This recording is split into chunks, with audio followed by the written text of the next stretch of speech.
Ladies and gentlemen, presenting the Professor Greg Dooley and the pundit Steve Clark. Men, take the mic.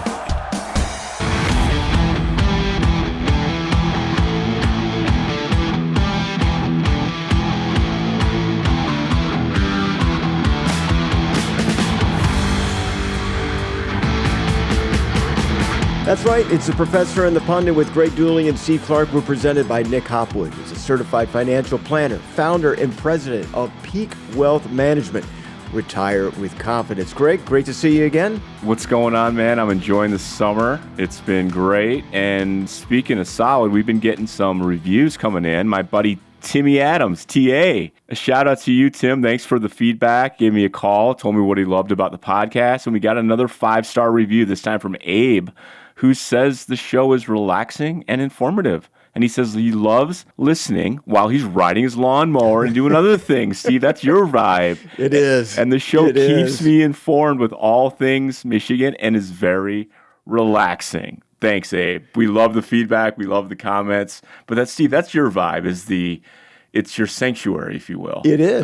You know, we both live very busy lives, and there was at a point in time where I was coaching 2 flag football teams on Sunday, going to church in the morning, cutting the lawn, 4 hours worth of flag football, and then go to a church group after that. And it's just like, that's my Sunday. And I'm working Saturdays too, of course, during the fall football season. So the only time to sit and have idle time by myself would be sitting on the lawnmower, where I could reflect on Michigan football, or I can reflect about plays that I could draw up or defenses that can be designed. It's my yoga without doing any of the stretching. You know this, Steve, but I used to travel quite a ways for work. I had a very, very long commute, over an hour. And I eventually just said, look, I don't know. I can't time it. I'm just going to get a service. And I've never went back, but to cut my lawn, that is. But I feel that same way because I either run or walk a lot, and I get ideas, you get creative juices, but it's a perfect time to listen to podcasts or that kind of thing. So I love it. What a nice segue, because a great time to listen to any type of podcast where it's 35 minutes to 50 minutes, which is what we're kind of shooting for, is during somebody's commute, during traffic to and back and forth. Maybe it takes about a half hour to 50 minutes to mow your lawn. Another great time to listen to your podcast. I think somebody else was listening to our podcast while staining their deck or painting their house. That's something else you could do. What's amazing is that we are done with season 1 after today. No, I love it. And I was listening to the British Open this weekend, and the winner, Brian Harman, said something about changing your life to those things that you want to do versus have to do. And this is something in my life that I want to do. And we've always said, Steve, we want to do this. We want to have fun with it. But I always look forward to this time together. So, speaking of the British Open, you got a little national or international plug. Yeah, I did. If we can find the clip, they had the BBC or the service did open radio, and they have a team of people from around Great Britain and a couple Americans on their team, but they called the game on Sirius Radio. It's also the broadcast that you hear when you're on the course and around the world. And they were inviting people to email in, and I was out in my backyard, Steve, you know it very well, in the garden with my dog, and I sent them this, and it turns out the lovely woman read it. We don't have permission to replay it, but we're doing it anyway. Thank you very much, Gregory Dooley, for sending in a picture of your dog. Really nice to see Freckles, and checking in also from Ann Arbor. You're both in Michigan. And my dog Freckles are loving the beautiful verbal portraits you paint while describing the open action. It's a wonderful listen while we work in our garden. Thank you very much indeed from Greg and from Ann Arbor in Michigan. And there you go. That's great. Yeah. That's great. So Freckles gets a shout out and got a chuckle from the co-host. And by the way, my brother heard it live and called me right as soon as my phone rang. I'm like, he must have been listening. So wait a minute, you're listening to International British Open coverage. Well, it was, and your brother happens to be listening to it as well. Well, it was the Sirius XM 92 feed. You know, it was the coverage. You know, but it was it's outstanding. I highly recommend it. If you didn't know then, you know it now. Greg loves golf. I do, and I'll tell you that we got to listen to the British calls because we had a choice during the Ryder Cup. the Ryder Cup when it was in Oakland Hills, and I've been to a couple others, Brookline, and also when it was at Medina. But you have a choice. You can listen to the American call, or you can listen to the British call or the European call. And it's always better to listen to the British one. They're just so funny and so clever how they describe things, use words that we would never use. They tease each other. They tease the fans, and it's just an awesome call. So honestly, it's not quite as good as watching it, but it's really close. One of these days, I'm going to play golf again. Yeah. I used to do it growing up quite a bit. My family provided those opportunities to go with them a lot. And then raising children, I stopped playing golf. So now I got to get a professional coach to straighten my swing out, because whenever I hit it, it goes left, it goes right. There's a big old sharp dog leg. That's when it goes straight and goes OB that way. So yeah, that's how it works for me. A lot of people in Michigan, it has the golf course right across the street. Then there's a private club right next to it, which is Ann Arbor Golf and Outing. And people who don't golf, they confuse the two and think they're the same thing. They're both right across from the stadium. But Michigan has a second course off Getty's Road called Radrick Farms, which is a Pete Dye course, who's a famous golf course designer. And Tiger Woods played there in a junior amateur qualifier. It's a really gorgeous kind of oasis way off of campus. And as a faculty member, I have privileges there. I can pay a fee and play there. It's very, you have to be a member and pay a fee, or be, someone who works for the university or faculty. So it's been cool.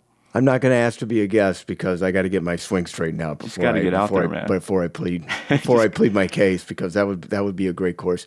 But you've had some travels though, man. You've had a chance to golf, but you probably didn't. On the west side of the state, you visited Saugatuck recently. Michigan has got some great golf courses, and a lot of them are up north, and some of them are on the west side too. But I was out at Saugatuck meeting some friends, went on the boat, had views of the river, views of the big lake. So earlier this morning, of the day of the recording, I went and took out a 4 or 5 mile run, because I put on way too many pounds the night before and just had to go out there. And it was only a mile to the big lake. And I got out there, and I just couldn't have enjoyed the scene more. I could see Lake Michigan all the way out to the horizon, as you would expect. I could hear the waves. I could feel the humidity. I could feel the fresh air. And I could smell the lingering after effects of the pot party. All encompassed into one stat. It was a great run. But being out in Saugatuck is a lot of fun, as is many other places up along Lake Michigan beaches, whether it's Holland or South Haven, Ludington. It's absolutely fantastic. Yeah, we go a little north of there to near Manistee or Onekama, which has an inland lake right on it, and then you go out to the big lake, and it's a ball. For those who golf, speaking of golf, that's where Arcadia Bluffs is, right up the way from there. Pretty famous golf course in Michigan, and really good golf, and just a lot of fun, man. It's a special place. I have to ask you, is it rude to ask actors for their autograph when they're on the picket line? I saw a story, the actors are on strike along with the writers, and some famous actors are actually walking the picket lines in downtown New York or Los Angeles, and they're being interrupted constantly. Will you please stop picketing and sign my shirt? Was that wrong? Should I not have done that? Yeah. I saw Brad Pitt at Wimbledon when the whole thing was going down, so he doesn't seem to be picketing. Maybe he is, occasionally. You didn't see Brad Pitt at Wimbledon. You just saw him on TV at Wimbledon. Or did you go to Wimbledon this I've been to Wimbledon. I did not go this year. I think it was 98 I went. That was the year I did everything. Folks, you have to understand, I have to be very specific when I ask great questions like this, because sometimes it may sound silly, but I do highly recommend going to Wimbledon if you have the means. It's amazing. But yeah, I saw Brad Pitt there. It is probably a little rude to get in someone's grill while they're picketing. Man, I think we have yet to see the real impact of this double writers and actors strike. Streaming has turned everything on its head. Coming out of COVID, where it was so hot. Man, I do wonder where this is going to go. So on day one, Franz Drescher, I think, who represents the acting guild, like the president or something like that, had this impassioned speech and was just visibly angry. We're not going to take this anymore. You people are crazy. What are you doing? Why are you doing this? Now that is an award-winning performance right there on the Right. stump talking Bravo. about that. What will happen? The last big acting strike or writer strike led to reality TV, dominating the day because it ended up being cheaper to give out $1 million over a season than pay each member of the cast of Seinfeld $1 million per episode. That's why we have reality TV. So what are going to be the after effects of a writer's and combined actor strike? I don't know. Will it change things forever? Maybe not. But one thing that will probably happen is there'll be a lot more sports on TV to go back and see. And boy, do ESPN and Fox Sports, FS1, they need eyeballs on their networks because there's a lot of cord cutting going around and a lot of people finding their own way of getting their specific things. And the landscape is completely changing. Wouldn't you agree? Yeah, I do. And it looks like the idea was throw a bunch of money at all these shows. Netflix, like famously, almost became a joke, like greenlit everything and just put all kinds of content in and signed big checks. And it, now I think the economic reality of these services, I mean, they're countless. Most of them are struggling, as you know, Steve. We both watch CNBC all the time. And it's just the economics of it aren't working, which I assume is what the crux of the strikes and the writers and the actors is hitting it. And it does affect sports because ESPN wants to be, in streaming. In fact, Bob Iger, their CEO, just basically came out and said, yeah, it's going to be a direct-to-consumer, meaning a subscription-based service exclusively soon. They still want to do ESPN at Disney, but they need other partnerships, and they're talking about partnerships with big sports leagues. There's rumors of partnerships with Apple as a premium service that you can use their new headset, the Vision Pro, and be like courtside and watch games, which sounds awesome. But it's affecting sports too, but we'll see, man. But that's what ESPN3 is right now anyway. It is basically a streaming service for those that are not in the Power Five. You take the Mid-American Conference and all their football games and basketball games. You can find those games through your cable company or through streaming on ESPN3. And now it's just the idea that some of these may be coming to your Power 5 conference near you. It's funny because I'm an older guy, but I'm also like a pretty technical, so I can manage through all this stuff. But the questions I get from the family, because I manage all these subscription accounts, like what's our password, what's this, what's that, did you get a text? Can you send me the code? Like all that stuff. It's such a pain in the ass. Well, just trying to find what channel your game is on. What channel is Michigan going to be on this week is going to be That's difficulty for a lot of people. And you and I are going to be able to navigate that. A lot of our listeners are going to be able to navigate that without a problem. But there's going to be some other people that are going, I have no idea, and I don't even know if I have the service or not. Yeah. How much do you care? Because sometimes you get that login prompt after you haven't logged in for a long time. Like you got to re-log in, and you're like, is it really worth it? And then you go. Because it's 2 minutes. You're taking the remote control, right arrow, down arrow, right arrow, right arrow. Oh, I got my first letter in, and I've got a 20-character email just to put into the username. You got to want it, And then whatever password's got to be, and they make you change it every 60 days. And I'm sounding like an old person complaining about it. But trust me, when that first game is on Peacock, right? I know a lot of us have already had the schedule came out, and there's a certain type of fan that knows and watched and has already bitched about it. Okay. Right. There's a whole nother subset of fans that are going to be Googling, where is the Michigan game? Why can't I watch the Michigan game? Like, nuts. So I have some old stories on Invictors on Michigan replay. Okay. Mm-hmm. This predates Rich Rod, who kind of canceled that post game. Yeah. We're going to talk about it. Okay. I still get Google hits on when is Michigan replay on to this day, Sundays after games. To this day, I still get like old, confused people looking for Michigan replay, which hasn't existed in 15 years. Yeah, they still are looking for it. So anyway, there's going to be some confusion here. But I'm sorry, what were you saying, Steve? I get Xfinity, so Peacock has been free. I believe right around the time football season starts in September, my free subscription to Peacock is over.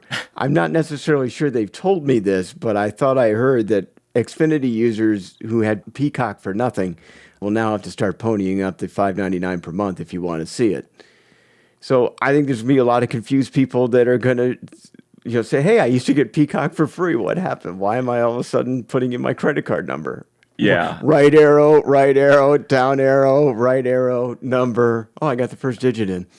So I think I get it for 2 more years is what they told me. But either way, yeah, you're going to see a lot of that. Peacock's not bad. They've been doing some good stuff with sports. They've had like nerds like me who like stuff like the Tour de France, and you get like ESPN Plus has special coverage of some of the big events where they isolate. You can follow Rory McIlroy when NBC has the coverage. You can just watch Rory and stuff like that.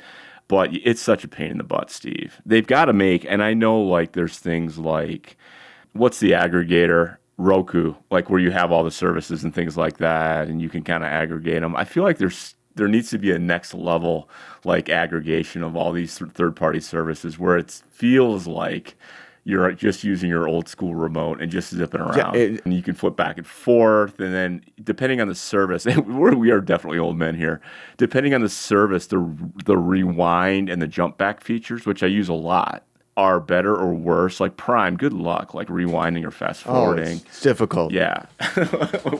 we're soaking up a lot. Here's an indication of how dependent I am on rewind. I think I can rewind life. Like I'm having a conversation with my family and I didn't hear what they said right away. I don't physically move my hand down to the remote, but my mental instinct is hit rewind so that I can hear what I just missed. That's how dependent I am on something like that, which is really, really sad. No, and I've had that feeling. What it is when I've been writing a lot, and you undo, and you go back and you redo and undo and all that stuff, cut and paste and undo. When I'm doing a final edit and I'm really into it, the next couple hours when I'm walking around, I'm thinking in my brain, undo, I knock the coffee, undo, you know. or you listen to live radio that isn't on satellite. You kind of want. I didn't hear what they said. Can I rewind the radio? Yeah. It's like no, you can't. See, maybe we are living in the Matrix, Steve. You know? Yeah, we are getting older. And speaking of old, one of the things that I've noticed since the premiere episode and talking with people who have listened to the podcast, I have noticed that the older you are, the more people distaste the transfer portal. So older generation people, their disdain for the transfer portal increases. It's directly proportionate. If you're 40 years old, you may have a mild disagreement with the transfer portal. If you're 70 years old, you hate the transfer portal. And don't give many reasons, they just hate it. Yeah, can't stand it. So I don't know if you've encountered that or not, or whether that's true, why that may be. I mean, I got my own ideas on it, but... Well, so a couple things I've observed. I know the coaches hate it, right? Yes. Which makes sense. Because they try to make good decisions about playing time and who starts. Every kid at a school like Michigan, let's use Michigan, was the star of their high school, even the walk-ons. And they've told everyone back at home how great it's going to be, and everyone's told them, and the recruiting process told them, this is where we see you fitting in, and this is when. And when that doesn't happen, or third string, fourth string, maybe seeing a little special teams time, but you have the size and all the measurements, you threaten, you have a conversation, or you don't, or you just up and leave, and it drives the coaches crazy because roster management and that, and I can see that especially bothering, say, an older generation where you've got to earn it, son, and like, you know, you should wait your 3 years and earn your spot as a senior, like old school Bo stuff, right? I can see that. So coaches are re-recruiting. I mean, it used to be you get a 25-member class in, and those are the 25 that you had to worry about. And now it seems like I've got a roster full of 85 scholarships plus a bunch of walk-ons. But it feels like you're constantly recruiting 110 people every single year instead of just 25. And what happens is you're possibly playing players on the field before they're actually ready to be on the field, just for the sake of keeping somebody happy, whether it's the student athlete or their parent. And when you're putting somebody on the field who isn't ready and it doesn't work out, meaning you could lose a game this way, or you could kill a kid's confidence, especially at the quarterback position, because we've seen that countless times, not at Michigan, but at other schools, putting a guy in too early, even in the NFL, can have great detriment to one's career. that's a lot of management. It's a lot of emotional management instead of just X and O management throughout that. Yeah, and the other you mentioned, like you're constantly recruiting, you're having those conversations. It's not only with them, it's with the actual recruits that you didn't get. It's changed the dynamic because with certain recruits who Michigan, say, doesn't get, you want to maintain that relationship with them. You want to make sure you leave on a good note, and you want to keep the communication channels open to say, hey, maybe it's not working out for you there. We still think you were a great fit here. And again, I'm not suggesting the order of events here, but there's a process you go through to get in the transfer portal, and when communication can be open with that. But I've heard that too, that it's changed that nature of actual recruiting where, hey, man, you have to build a good relationship with that family just on the notion that, hey, this might be a piece that fits us later if it doesn't work out at, say, Georgia or somewhere else, right? And some coaches even thrive above that. I look at Sharon Moore, who found a place for quarterback Alan Bowman, who went into the transfer portal, and contradictory to what you hear with other coaches and programs who disown you once you hit the portal, Moore helped find Bowman a place to stay without even telling him behind the scenes. If you don't know Bowman's story, he went from an air raid offense at Texas Tech to going under center at Michigan. Look, that's polar opposites when it comes to offenses. It's less than 24 hours before the portal closes, and he's still trying to figure out what to do. And it appears Bowman is trying to figuratively find the best card in a bad hand that was dealt when Sharon gives him a call, and he hooked him up with a visit to Oklahoma State. Now, the Pokes aren't even on Bowman's radar, and in a story chronicled by Bruce Feldman in The Athletic, Bowman discovers in his visit that Oak State is running plays that he ran both at Texas Tech and at Michigan. It's an unlikely perfect fit, and Bowman commits the very next morning. It's a great story. It's a great story for Bowman. And behind the scenes, it illustrates that Moore didn't shut the door on a kid who left the program. So most of these guys, or a lot of them, still have an eye on the idea that they can make an NFL roster or get drafted, right? And I know that it is a hit against you if you've transferred from two schools or in one school even, and that the GMs, as far as the draft process, they don't just call the school where you finished. They do call the school before and their player development folks and ask them what happened. They want to know what happened. The other tough side of the transfer portal that I've heard again from coaches is the players we don't hear about. And what do I mean by that? The players that never land anywhere, that go into the transfer portal. Again, there are thousands right now. Thousands of people in the football transfer portal who felt like they needed to get to a better place, haven't found any place. Yeah. So let's forget about the academic side of it just for a second here. Okay. They left college, went in the transfer portal, presumably leaving, didn't land anywhere. Again, these are a lot of these guys they're college athletes. They're the star of their high school. They've got friends, they've got family, and either no one wants them or they can't find a spot or there wasn't a spot for them where they thought they should be, and they're languishing. And so, I'm going to work out and I'm going to train this summer and get ready for the next portal or whatever, the next window. And a lot of them never go anywhere. And what comes next? Depression, disappointment. There's always a story on the networks about the lower level guy who, quote, bet on himself. Yeah. And the big dividends paid off and became a star. And people think that's going to happen to them the same way. What the networks don't talk about are the stories of the people who bet on themselves and it didn't work for them, because that's not interesting.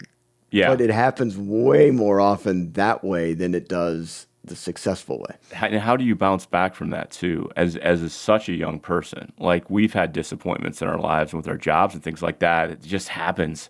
But man, that's a big, your expectation, your life plan at that age was to go play football, probably to get a degree, right? And you're just languishing out there, especially at all these big schools where the roster turnover is a little more. Because now you neither have a team nor a degree. Man, it's just got to be brutal. So I feel for them, and Harbaugh's been a big advocate for players, and I wonder how Harbaugh feels about the transfer portal at this point, because hasn't he been one who's been outspoken that coaches can leave? He was the one who wanted to say that it was players okay to make a one-time transfer. Yeah. And the background around that involves a former Michigan D lineman. I think it was James Hudson, who wanted to transfer to Cincinnati. Then Bearcats coach Luke Fickell wanted Michigan to help enhance, maybe even embellish the circumstances of his departure so that Cincinnati and Hudson could get a waiver for the NCAA eligibility rules, play immediately, and not sit out a year. Well, Harbaugh refused. And it was 2019. Everybody was applying for waivers of special circumstances for everyone when it was previously a rare occurrence. And Fickell was upset that Michigan didn't fully cooperate to Fickell's liking.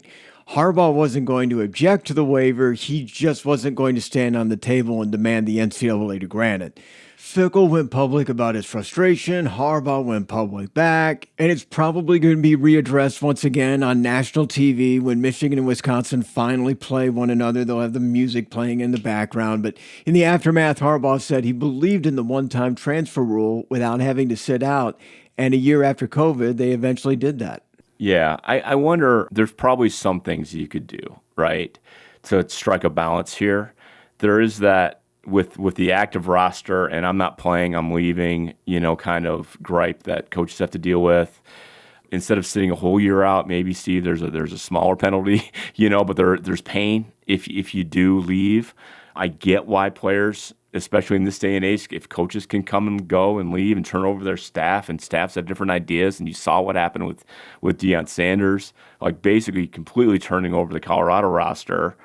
That's kind of, to me, a counter argument. Well, then players should have the right to move on, especially in those cases when there's a new coach. So maybe there's rules and limitations to that, but I don't know. I don't have all the answers here. There's two schools of thoughts here, yeah. And they don't necessarily conflict with one another, but there is a fairness issue, which is what has given rise to why payers should be paid more than the scholarship and free tuition at a university, is watching the coaching movement, watching the millions of dollars come into the university off of the backs of the players who made it this successful.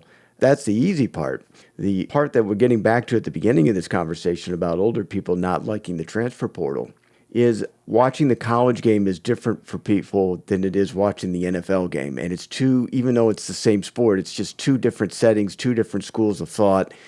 And they feel like they lose the rooting and learning interest of these people that come into your local university and that you're a fan of. And you do lose it, though. I mean, you do lose it. If we didn't have the transfer portal, then they would stay. If the transfer portal existed in the mid-1990s, Tom Brady would not be at Michigan, and neither Charles Woodson.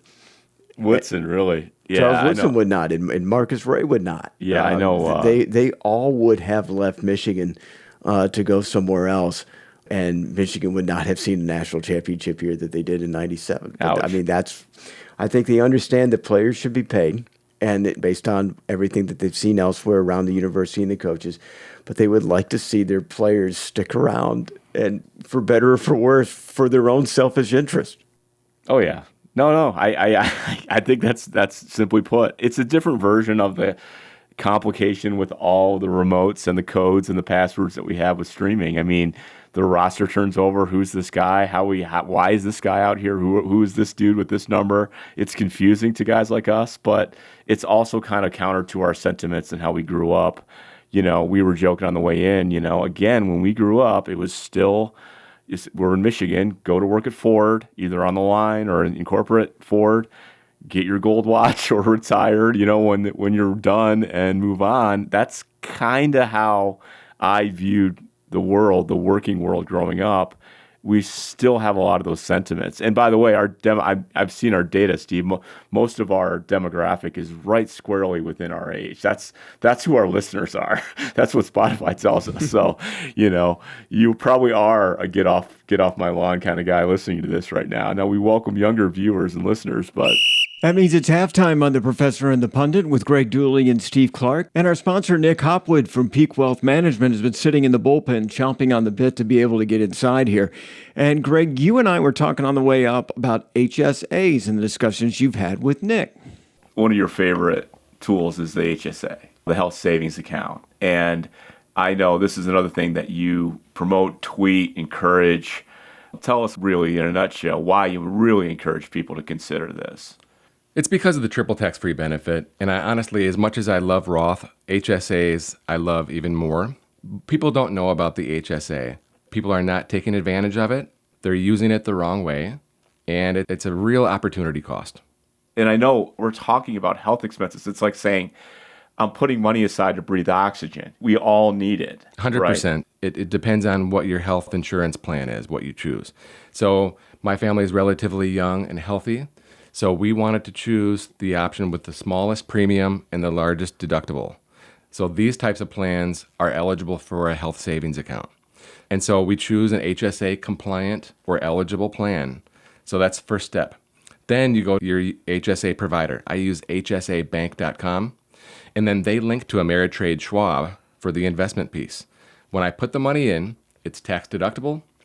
When I invest it, it grows tax deferred. And when I pull it out for medical, it's a tax-free withdrawal. Triple tax-free. Dude, that's awesome. Yeah, so you definitely got me going on it.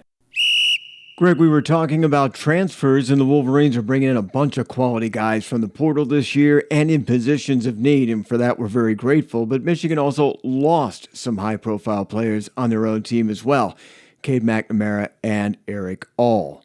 And to talk more about that, we go out to Cedar Rapids to talk to Doug Wagner, the host of The Voice of Iowa, the morning show with Doug Wagner. Heard on several stations in eastern Iowa, and I met Doug, Greg, after the Michigan game at Iowa last season. He was hosting a post-game show from a restaurant I chose to eat after the game, and it took us hours to figure out which restaurant we're going to go to. We randomly sort of chose this place eventually, and all of a sudden I see like the twins, the doppelgangers of WTKA.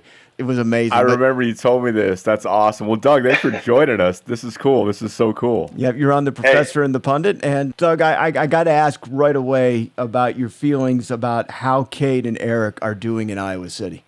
You know what? I think that post-surgery, Cade's got a lot of bump moving through everything, these summer drills. And I think that there's a lot of hope with regard to what he was able to pull off in Michigan and then come over to Iowa here because, look, we like a big-time Big Ten quarterback like a Chuck Long. Nate Stanley, God bless him, was never that role.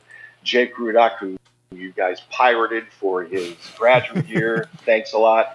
That's fabulous. But we're looking for that big-time Big Ten quarterback. Look, we need some motivation on an offense because if the offense can move the ball, get first downs, get some points, even outscore the defense, then we've got really what we see as a top 10 team because of this defense. Erick All, maybe a little bit different because he's coming in and you've got Luke Lachey, who's an established Big Ten tight end, and we've got some other candidates, but he cemented himself for sure as that second tight end when we go to that 2 tight end package, and then also as coming in on downs as a receiving tight end. Well, Doug, you may not have known this, but Cade McNamara was the player to be named later in 2015 for Jake Rudock. So that's awesome. Taking NIL to a new level, bro. We'll do that in just a minute. I think many people in Ann Arbor probably didn't know that Cade couldn't participate really because of the injury in a full spring practice, but you don't expect him to have any problems once fall camp here starts in the next week or two.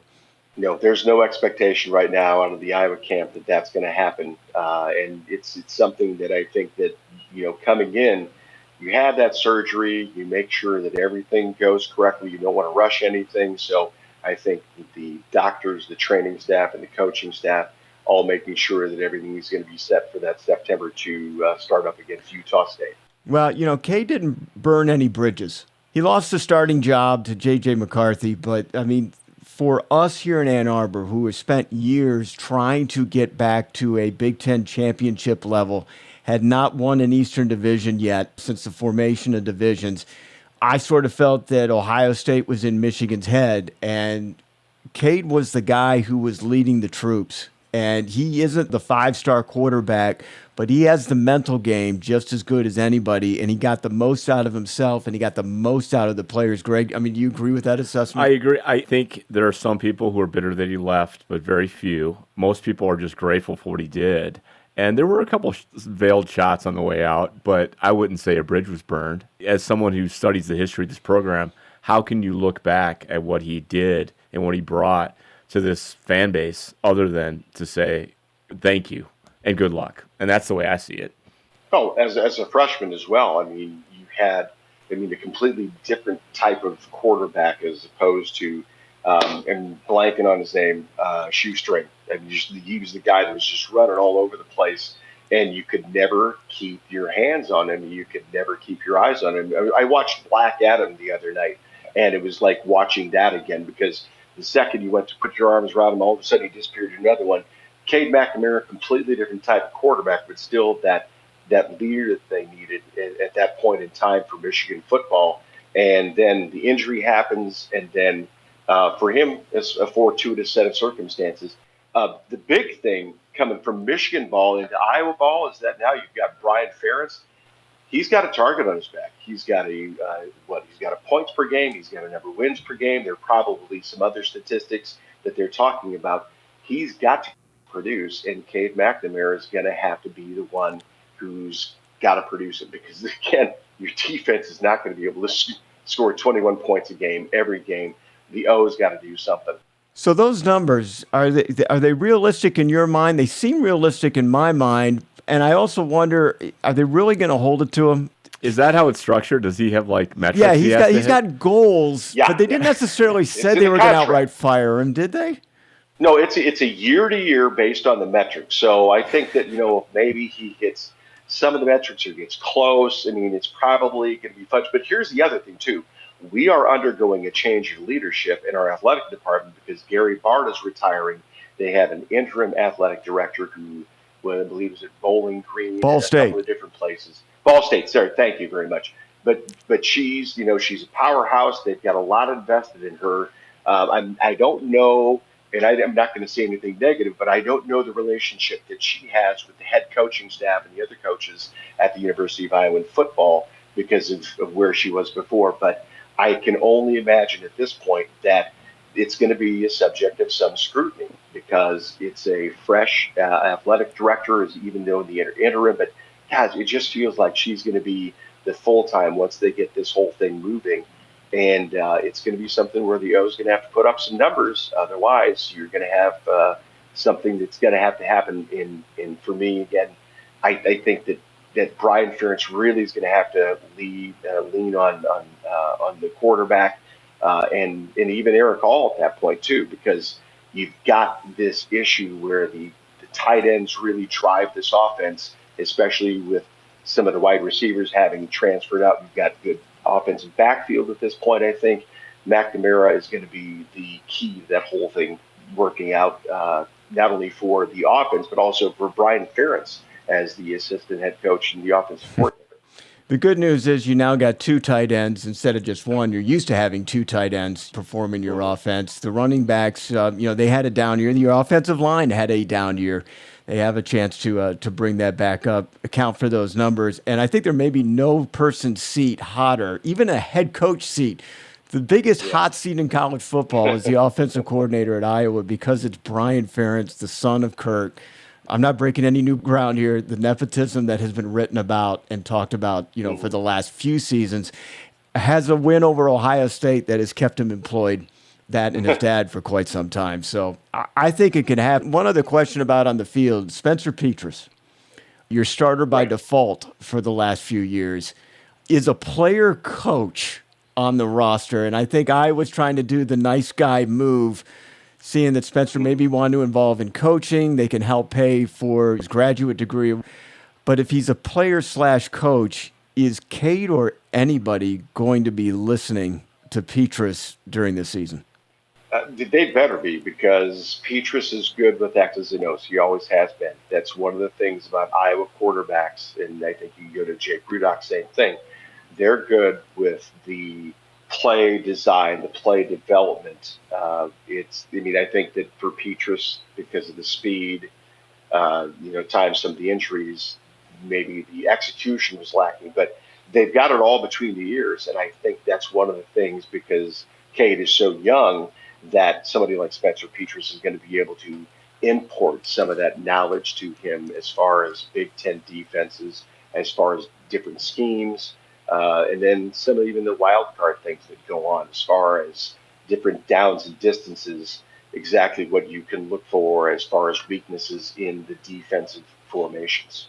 So, Doug, you mentioned top 10 as a target for this team. So, does that reflect the view of the fan base that you expect, or is it the hope of the fan base that really you guys are contending for that West title and much more? Is that kind of where the fan base is now as we get, a few weeks away before we get into the season? Or does it really come down to, are these new pieces going to work on offense? Well, I mean, obviously, it remains to be seen until we get onto the field and we start putting everything together. But I think what originally started out as a hope when you start seeing the transfer portal and everything working out, but now I think it's more of an expectation because you got Connor Colby, who's projected as a first-team All-Big Ten offensive lineman. But when you start looking at the offensive line start gelling, and that's really one of the huge things for this Iowa team because for years we're known for that offensive line and be able to bust big holes for the running backs and even take some pressure off the passing game. I guess the idea is that it's not the hope, but the expectation of this Iowa team can crack the top 10, can be a contender for the Big Ten West Championship, and then get to the Big Ten Championship game again this year. So I got to ask you this one. So one of the things I do on a website is kind of compare the sentiment of fan bases toward Michigan and vice versa, right? And I've always felt like at Michigan, while there's a respect for Iowa, there's a fear of playing at Iowa, especially at night at Kinnick. But I feel like there's more of a kinship just because of some of the names like Bump Elliott and Forrest Evashevsky, and Niall Kinnick and Tom Harmon kind of battled for the Heisman in 39, and then Harmon won in 40. And practically an original member, not quite, but almost an original member of the Big Ten. We've been doing this so long. There's more of a kinship coming from Michigan toward Iowa, but my understanding is that's not quite the same. In fact, my wife hates Michigan. Yeah, we'll start there. Yeah, and so hit me with it. What is the? And I know it's hard to speak generally for fans and fan bases. We all have different reasons for what we think, but what is the fan base view of Michigan? I think obviously Iowa respects Michigan football because of the tradition and the history and just the numbers and the year in, year out. There's a respect. I think that most Iowans would rather see go blue rather than the scarlet and gray when those two are going up against one another no matter what. But at the same time, I think that, I'm going to go back like, maybe 20 years or so. We were over at, this is years before I was doing the pregame for Iowa on News Radio 600 WMT. When we were tailgating for an Iowa-Michigan game, my son was out doing the Boy Scout popcorn thing. He had his wagon out and he was going along. And a guy that I know who, go figure, the guy is a Navy guy. He was wearing a cheerleader's uniform, and he had on a bright, shocking, like a Motley Crue kind of wig, horrible makeup, ugly legs. He had on a skirt, and he was wearing a T-shirt that says Ann Arbor is a whore. Right. Okay. Gotcha. Right. Okay. We get that in Illinois, too. Yeah. Okay. 20 years ago, that was the thing. Okay. Now all it is that when I see you guys tailgating at Iowa, I see a bunch of guys wearing the khakis and the blue polo or blue sweater, and a bunch of our guys are wearing the khakis and the blue polo, the blue sweater, or the blue sweater, depending on what time of year. And that's sort of the way that there's mocking going on because we respect the players 100%. Jim Harbaugh, maybe not. Well, I finally got to see a win last year, first time in 20 years. Because the last time I saw them win at Kinnick was 2005 in overtime. So I've been to many losses at Kinnick. I thought I would do something nice for my wife, and I thought I would buy a picture. And I went out and paid some money for an AP picture. One that I was trying to get was the one-handed grab by Marquise Walker over All-American Bob Sanders. And it was on a crucial play. Michigan came from behind. That was 2001. To complement that, I thought I'd get the game-winning kick in 2016. Apparently, he was still playing, so I couldn't have the rights to get that picture. That's how politics work out. But I did find another picture where Iowa, like a year or two later, the receiver makes a one-handed grab over All-American Marlon Jackson. One was done in Iowa City, one was done at Michigan Stadium, one guy with the Iowa grab over an All-American, the other with a Michigan grab over an All-American. I get this place in the basement, I look at my wife, what do you think? And she goes, which game did Iowa win? And I said, I shrugged my shoulders, and I said, neither of them. And she says, take it down. That's a smart woman you got. I couldn't believe it. I thought I had all the artistic sense in the world, and I thought I was keeping her happy. She just wanted to know which game was a photo that represented a win. You're trying to Cecil B. DeMille that she wanted John Ford, okay? Yeah. Very, very good. So, hey, there's some other things that are going on in common that I was kind of curious about. We're both very heavily discussed in the NIL world and the topics. And I brought up something last week on the show that I thought was very creative. And I kind of wanted to hear your take on the Swarm Collective and how they kind of got their way involved. Because if I remember it last year, as most athletic departments, not exactly too trusting of collectives and how much they bring them into the fold. I thought the Swarm actually kind of went public, talking about the need for the University of Iowa to endorse us as a collective. And surprisingly, a week later, they actually did that. And now we're at a point a year later where they're working with a beer company, and the proceeds go to the Swarm Collective, and the beer can be sold at Kinnick Stadium. I just kind of like to hear any type of inside story you have about the collective itself, how they work with the athletic department, and the ingenuity and the creativity, because I think anybody will buy a drink if it's for a good cause. Yeah, I agree with you. I think Brad Heinrich, what he's done with the Swarm Collective, building it up from the bottom, especially because, look, okay, there's a lot of things. Iowa's first in the nation, caucuses kind of thing. So everybody's used to being in the ground level of a lot of things. But this is something completely different. And this is something people weren't used to. And I think that was no different for the athletic department at that point. I think what you said about Brad and the Storm was correct. They kind of pushed the envelope. And I think that the athletic department read the tea leaves correctly. They responded correctly. But I think this change in the athletic department over there here coming in the next month or two is going to be something worth watching, because I think you're going to be seeing a much more outwardly focused business type of atmosphere, kind of like, rather than the traditional, within the walls of the Big Ten school, and have to reflect that outside. Not to say that Gary Barta has not done a good job with promoting Iowa football, things like that, because he has, but this is a 21st century thing, and I think you have a 21st century interim athletic director. The Swarm itself is really been grabbed a hold of by the Hawkeye community around the state. I know that I'm involved with a number of different groups that are doing nonprofit funding drives, like for the University of Iowa Stead Family Children's Hospital. We're doing a putt for kids with cancer at one of our local putt-putt golf courses. And I've got Patrick McCaffrey, I've got Tony Perkins, and I've got Peyton Sanford coming to this. So they're not sparing anything. They're saying, we will send you our top-end people because we're bringing the kind of money in that we need to. For us, it doesn't hurt to have Caitlin Clark as the poster person for this. I mean, she is by far, she may be one of the best-known college athletes in the United States of America. And she works with the Swarm. And I wasn't going to let you go without talking about Caitlin Clark. Her game at Michigan 2 years ago was one of the most remarkable things I've ever seen, flat out in sports.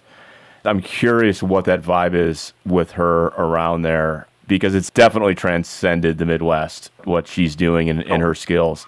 It is remarkable. Yeah. And you've got her back for at least another year? Yeah, at least another year. She's got a COVID year if she chooses to take it. I mean, if I'm her, why not? Because she's going to make more as an NCAA player than she's going to probably than she could make right off the bat with the WNBA, potentially, I'm going to say, because who knows how they're going to fund that. But it's phenomenal, because the attention that she brings to the Iowa athletics program is phenomenal, not only on the court, as a player and an athlete, but also the things that she does off the court with working with nonprofits, working through the Swarm and through her other NIL deals so that she can be a representative for University of Iowa Athletics. Doug, if Caitlin Clark wanted Brian Ferentz fired, could she get it done? Not going to happen. She will not. She won't make that move. I think she should do it. Although, I'll tell you what, her poll ratings might go up. I mean, but she's not running for anything at this point. She's just trying to be the best point guard and team captain that she can be. Doug, tell our listeners what you're doing on a daily basis. And if they want to learn more about Iowa athletics, how do they do that? I appreciate it. I host the morning show. I syndicate it on News Radio 600 WMT out of Cedar Rapids. It's a terrestrial 5-state footprint. It's simulcast onto KASI in Ames now and onto WOC in Davenport. So 2 of those are 100-year-old stations. Literally, it goes all over the Midwest, but you can hear it worldwide via the iHeartRadio app as well.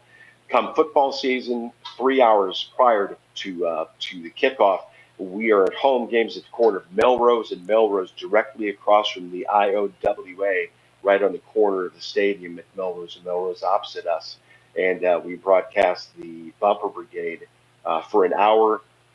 It's typically like me, Scott Docterman from The Athletic. We have on like you folks, the people who write for or post for or podcast for the opposing team, and then we break down some of the Iowa audio, and Gary Dolphin, voice of the Hawkeyes as well.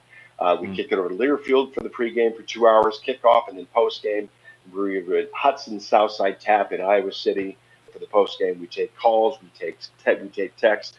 Sally in Mechanicsville is one of our great texters because it always starts out, well, my ex-boyfriend says, and from there on. But again, another one, by the way, we took a phone call since this is a wide open podcast. Spencer Petras 2 years ago, he's out there. It was like the second game or third game of the year.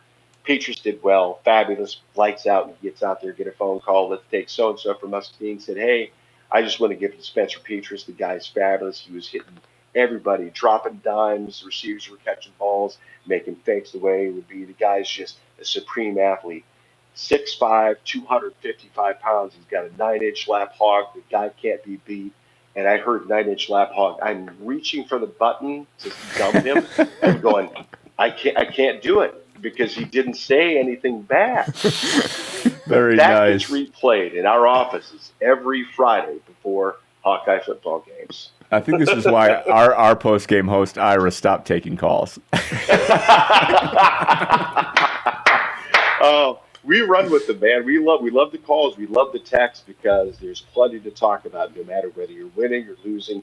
And it doesn't matter whether it's Iowa football or Wolverine football. My ex-father-in-law, Harvey Dewey, he was a Michigan Tech grad, but he still has his hat that he wore for Michigan game day. My ex-mother-in-law still keeps it up on the hat rack right in front of the door for game day every Saturday for Michigan. So I love it. My in-laws got this stone plate, rivalry divided or whatever it's called. House divided, yeah. Yeah, house divided, exactly. 2 years ago, right before the championship game, it had to have been weather related. I don't know what happened, but the darn thing split in two. And it literally was divided. So that's how it goes. Worst thing that could happen here is if we started making those here with Brian Ferentz on one side and Kirk Ferentz on another, but I don't want to get in trouble from anybody from the Iowa Athletic Department. It's not a suggestion. It's just not at all. I understand. Doug, I look forward to seeing you in person in 2025. I think that's the next time Michigan heads out to Iowa City, and now I know your location for the pregame show, and I definitely know your location for the postgame show. I will see you out there. Thanks a lot. Thank you. Thanks for having me on, guys. Appreciate it. Wrapping up our first season on The Professor and the Pundit, very grateful for those that have been listening all summer long. A special thanks to Nick Hopwood of Peak Wealth Management to supplement the cost of putting this together each and every single week. If you have a financial question or concerns, or if you want to preserve your wealth with some creative but legal maneuvering, look up Nick at peakwm.com or call 734-681-7575. So I had the pleasure of going to see our sponsor and my man, Nick Hopwood. Steve, I saw him up in Plymouth, which is where his offices are. and delivered one of our Professor and the Pundit t-shirts to him and had a beer. Nice. Yeah. I love our shirts. You know, and I love our sponsor. You know, and inevitably I asked Nick about business and how's it going and all that kind of stuff. And I can't tell you specific stories about what he says about his customers, but I can tell you that just through the stories he tells me and how he takes care of these people and prospective customers, give them a call, give them a try. It's a really cool partnership that we have, and we do plan to continue with Nick in season 2. So I'm looking forward to it. And he loves the shirt. He loves the shirt. We weren't able to get the Block M's because of licensing concerns on our hats, but that's just the consequence of creating Michigan-related themed stuff. You've got to be careful with the copyright stuff. But he loves the shirt, man. He loves the shirts. So thank you to Nick, and thank you to Underground Printing for doing them for us. We'll be back in a couple of weeks. I'm sure there'll be a lot to talk about with Michigan practices starting up and Jim Harbaugh endorsing the Champion Circle NIL Collective. And for my opinion on Jim Harbaugh and the NCAA maybe reaching an agreement on a suspension, I'll be on the WTKA Michigan Insider Wednesday morning, July 26 at 9 a.m. for that and a preview of the Nebraska Cornhuskers. But until then, remember Michigan football back-to-back Big Ten champions and winners over Ohio State and Michigan State. Go Blue. Go Blue.